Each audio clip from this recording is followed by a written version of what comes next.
साथियों नमस्कार।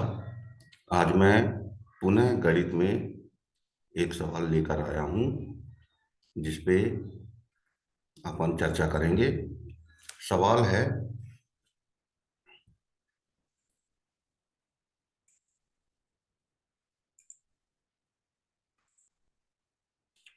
किसी वस्तु का अंकित मूल्य के 80% बेचने पर 10% की हानि होती है। यदि वस्तु को उसके अंकित मूल्य पर बेचा जाए तो लाभ प्रतिशत क्या होगा।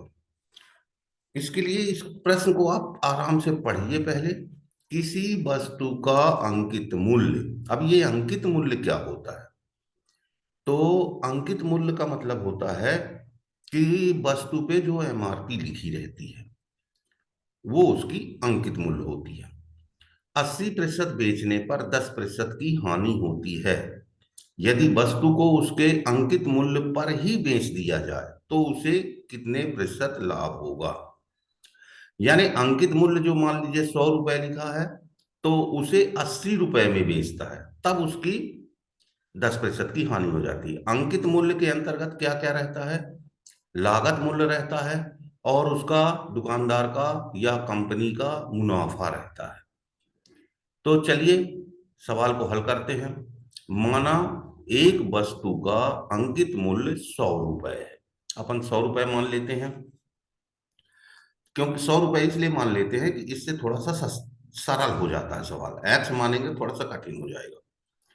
तो विक्रय मूल्य क्या हो जाएगा? 100 का 80% बराबर 80 रुपए। यानी यहाँ पे लिखेंगे 100 × 80/100। ये प्रतिशत हटाने के लिए बटे 100 किया जाता है। ये 100 से कट जाएगा तो 80 रुपए आ जाएगा। अर्थात वस्तु का अंकित मूल्य 100 रुपए है, तब उसका विक्रय मूल्य हो जाएगा 80 रुपए। अब आगे बता रहा है प्रश्न पे कि 10% की हानि होती है। हानि 10% की होती है। तो पहले तो हम वस्तु का क्रय मूल्य निकाल लेते हैं। तो क्रय मूल्य के लिए एक सूत्र होता है, क्रय मूल्य बराबर विक्रय मूल्य गुणित 100/100 ऋण हानि प्रतिशत। विक्रय मूल्य हमारे पास है 80 रुपए, ये हमने निकाल लिया है 100 रुपए के मान से। तो 80 गुणते ये 100, ज्यों का त्यों लिख देंगे, बटे 100 ऋण हानि प्रतिशत है। तो 100 तो ये लिखा ही देंगे, ऋण लगा करके जो हमारे सवाल में हानि प्रतिशत है 10% की हानि है, वो हम 10 लिख देंगे। अब उसके बाद में इनका गुणा कर देंगे और काट देंगे।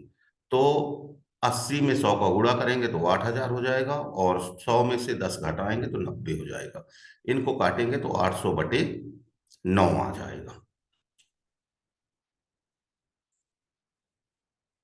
अब उसके बाद में ये 800/9 आ गया। पुनः अब चूंकि वो बोल रहा है कि हम इसको बेचें तो हमको कितने प्रतिशत का लाभ बनेगा। तो पुनः वस्तु को अंकित मूल्य पर बेचने पर क्या लाभ होगा ये देख लेते हैं। तो यहाँ पे सूत्र होता है लाभ बराबर अंकित मूल्य ऋण क्रय मूल्य। अब अंकित मूल्य आपका 100 है, ऋण लगा के क्रय मूल्य जो हमने ये सूत्र से निकाला था 800/9, ये 800/9। अब घटा देते हैं इसको, चूंकि इस एक तरफ पूर्णांक में है और एक तरफ बटे में है, तो दूसरे जो पूर्णांक वाली संख्या है उसके बटे एक करके इसको सम कर लेते हैं। तो इसका एलसीएम ले लेंगे तो 9 का 9 आ जाएगा। इससे ऊपर वाली संख्या में इसका नीचे की संख्या का गुणा कर देंगे। इसका एक सरल उपाय और होता है, पहले वाले के अंश और दूसरी वाली भिन्न के हर का गुणा कर दो, और इसी तरह पहले वाले के हर और दूसरे वाले के अंश का गुणा कर दो तो वो आ जाता है।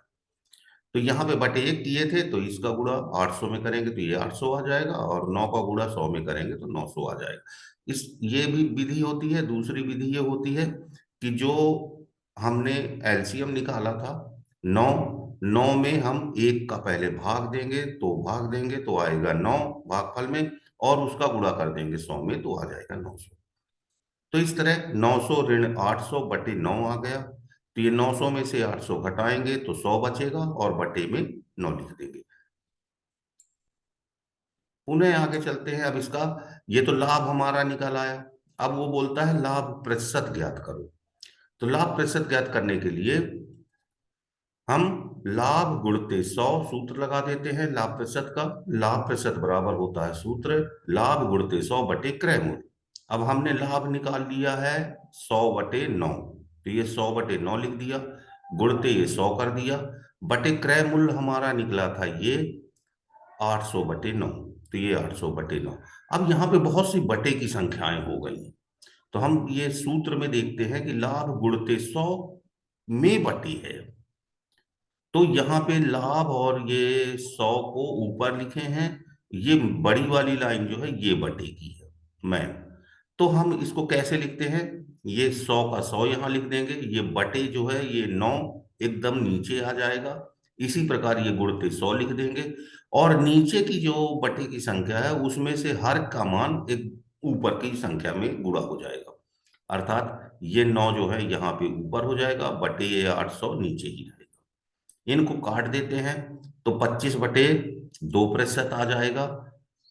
काटते यदि नहीं बनता है तो ये शून्य से काट दीजिए, ये शून्य से काट दीजिए, तो ये तो 100 कट गया। अब ये यहाँ 8 बचा है, तो 4 दूनी 8 और 4 25 हम 100, ये 9 से कट जाएगा, तो 25/2 आ गया। 25/2 का भाग दे देते हैं तो 12 सही 1/2 प्रतिशत या 12.5% आ गया।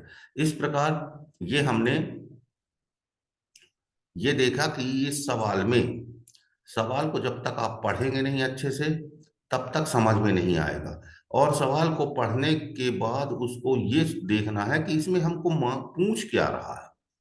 यदि ये समझ में आ गया बच्चों को तो निश्चित तौर पे ये सवाल बहुत सरल है और जल्दी हल हो जाएंगे। तो इस प्रकार मैंने एक ये अंकित मूल्य और विक्रय मूल्य के सवाल को हल करके बताया आपको। शेष सवालों की प्रैक्टिस आप लोग कर सकते हैं, और यहीं पे मैं अपने इस वीडियो को बंद कर रहा हूँ, और चाहता हूँ कि यदि ये वीडियो आपको अच्छा लगा हो तो लाइक और सब्सक्राइब कर दीजिए। धन्यवाद।